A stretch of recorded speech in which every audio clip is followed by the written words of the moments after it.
turn here and pan over? Do that. Turn Pan on the over audio and yet. End on me, and I'll do the blend kind.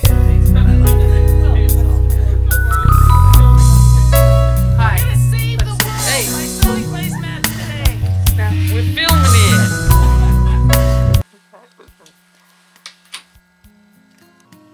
Hi, let's sew placemats. These are the leaf placemats that I sold for quite a while, a number of years, and I've gotten so many compliments from people who say that they get compliments whenever they have people over and use their placemats. They're reversible, and the fabric is pre-washed so that they'll wash up nicely. That's why I had to iron the fabric. I'm old school when it comes to fabric. One of my pet peeves is when you buy something and it's beautiful at first and you wash it once and it's never the same, it's never nice again. Placemats. This is the pattern I've been using for years. It was inspired by our round table because a rectangular placemat seems sort of wrong for that type of table. I actually usually used a piece of fabric that was already cut out as my pattern. It's a little easier to work with and it kind of sticks nicely. I cut this when I cut out some pot holders and placemats, but I did cut through all the layers at once, which is where these good scissors that don't make your hand tired come in. Because if you were making 40 or more of these and you're cutting out a bunch of other stuff the same day, you don't want your hands to ache and be mad at you for doing that. These kinds of organic shapes are very forgiving. These aren't perfect, but I think you'll agree that they're pretty nice.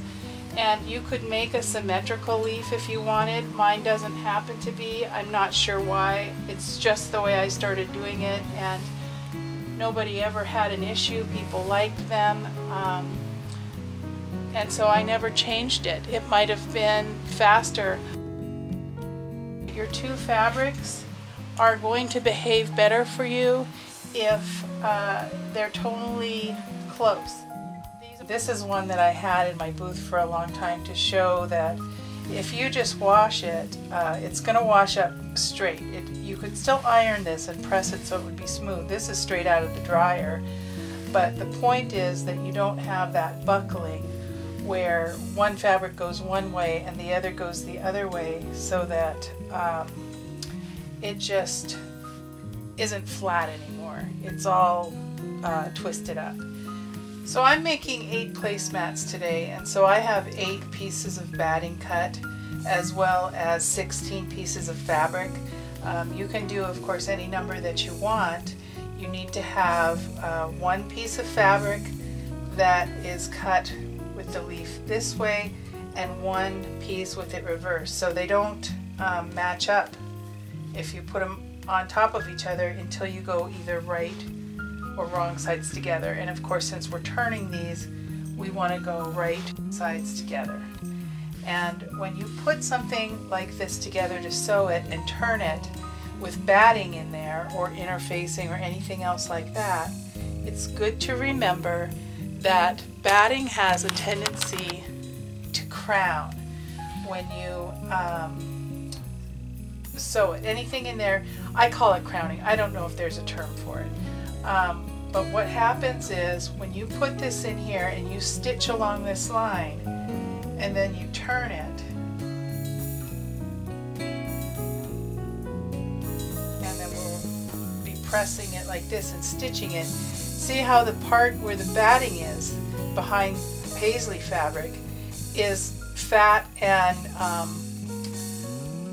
rounded a lot more than the back side, which is the dot fabric, and it's going to be very thin.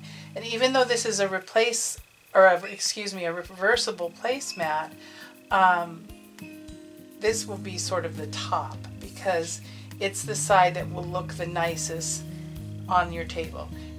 With the process we're using, they'll both look nice. But you can see on one of these older ones what I'm talking about. If you look right here, this back side is very thin, the front side is a lot plumper and more pronounced. So we're going to put batting down and then the front of our placemat, that fabric on top, and then we're going to put our back fabric on top of that, and then we're going to start stitching on the longest straightaway because it's going to be easiest to make this edge look nice when we turn it and stitch it. And we're not going to do any hand stitching, we're going to do this all by machine, and so we need to make sure that we can close that and have it look very nice without it being bunched up or puckered or in any way looking like something that's not well made. We always want what we make to look very well made. I'm going to stitch this starting on this long side, and I don't usually pin, but I'm going to show you that I'm going to leave a hole about big enough for my hand to go through comfortably. And so I'm just going to go ahead and pin this even though I normally wouldn't. And I'm going to stitch 5/8 of an inch. That's what my guide is set for, so that's going to make it easy. You don't need a tiny, tiny stitch here. Not too big though. Probably about a 10, 12.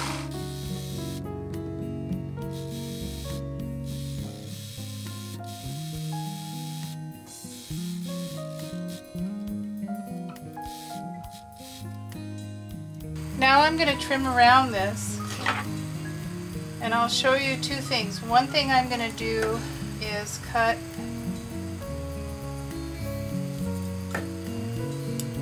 a curved line right here on both sides, and then I'll go straight on the straight parts, angle at the corners, and curve around the curves. And I'm not worried about getting super close. A little more than an 1/8. It's probably about 3/16 that I'm shooting for here. Quarter would be a shade more than you'd want.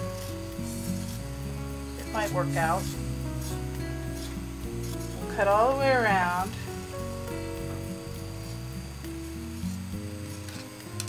This tool is another type of bodkin. I'm going to turn this right sides out. Never really a pretty process when you turn things. It always seems to be kind of a wad until you get it into the right shape. And there are two ways that I know to do this. One is to use a tool, which we're going to do, but also you can do it the same way that you flatten out a sheet when you're making a bed.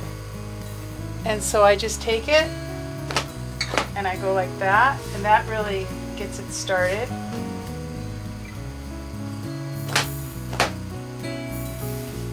Like that.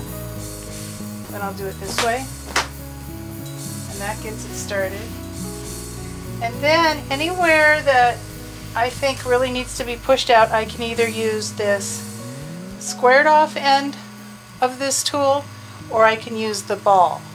The ball is nice for the round areas, and the squared off end is nice for the corners.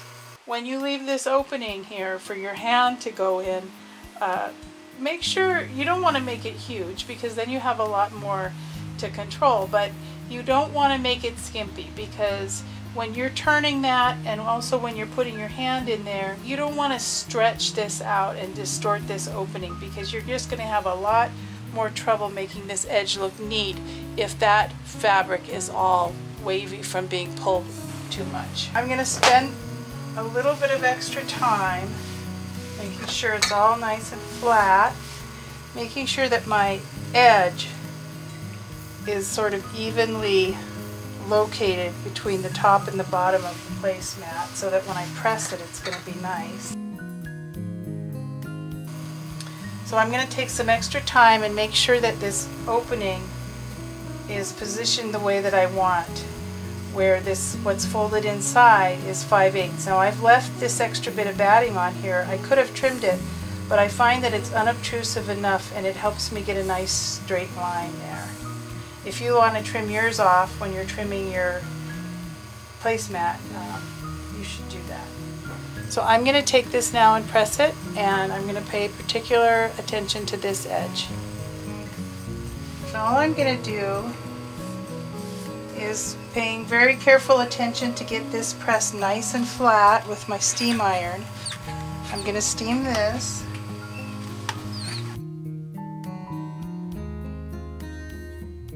One of the things that my customers have come to count on me for is very good quality functional fabric. Some of it more artistic than others. Items that they can give as gifts that they know will last them and the recipients of their gifts for years. So I've probably spent a little more time on this than I normally would, but you can see that everything is in place, and I'm going to be able to stitch this and it's going to look really nice.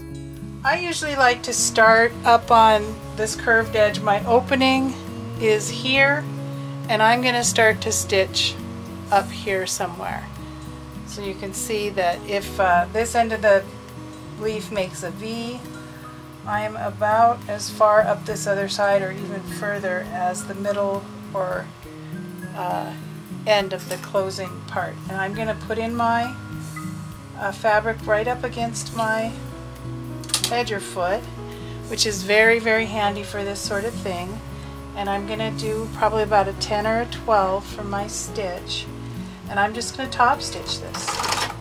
I will do a little bit of a back sew. You can use very contrasting thread or thread that matches your background pretty well. This is my opening that I'm closing up now. And so I'm going to be very careful to catch the back fabric so that I don't have to hand sew that closed. So you might go ahead and think in terms of just like with tile work, where I find that I like my grout to be pretty close in tone to the color of the tile, and that way every little mistake doesn't show from 10 feet away.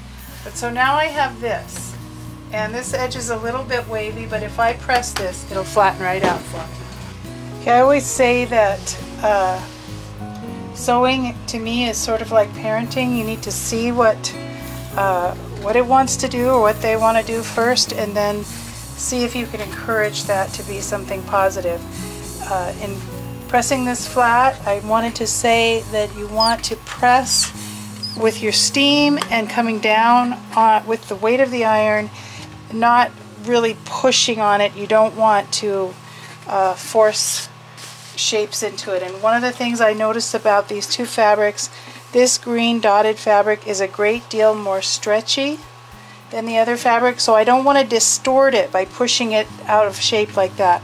I want to keep it in place till I quilt it, and then it will be of a piece with the batting, and the batting will keep it in line after that. So we're going to take this to the machine and quilt it. When I quilt these, I like to start with a little circle and then just meander around with a few loops and a few points, and basically cover the center of the placemat, staying about, oh, I guess it's about 1.5 inches away from the edge. It doesn't have to be exact, but I don't quilt all the way to the edge. And you can see this is that area that has the extra batting in it. It's a little bit fatter, but pretty imperceptible to the average person, I would think.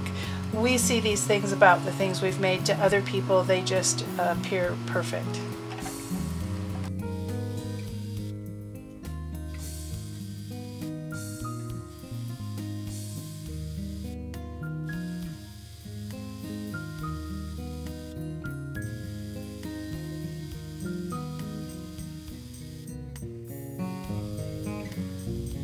Finish with a circle.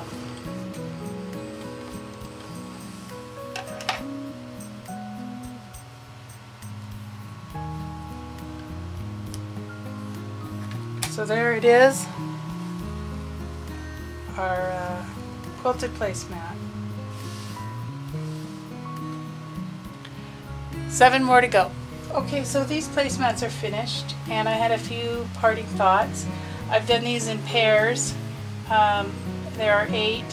There's a different way to start and stop your stitching, and so I'll insert that here. Those of you who free motion quilt will know that you're in control of your stitch length when you're doing that, and so you can do tiny little stitches to start and not need to back stitch, and then go on to the size stitch you want, and that's how you start when you're free motion quilting. Well, you can do that with top stitching too, and what you want to do then is set your machine for a tiny little stitch, and then go, you know, a 1/4 inch or whatever feels comfortable for how small your stitch is. You want little so you can barely see them, but you don't want to just pile up in one spot in a knot. You want to move. See, I'm actually moving, and now that I've gone that far, I'm going to go ahead and move to my 2.5 on this machine, 10 or 12 on a machine that is per inches, and I'm just going to go now.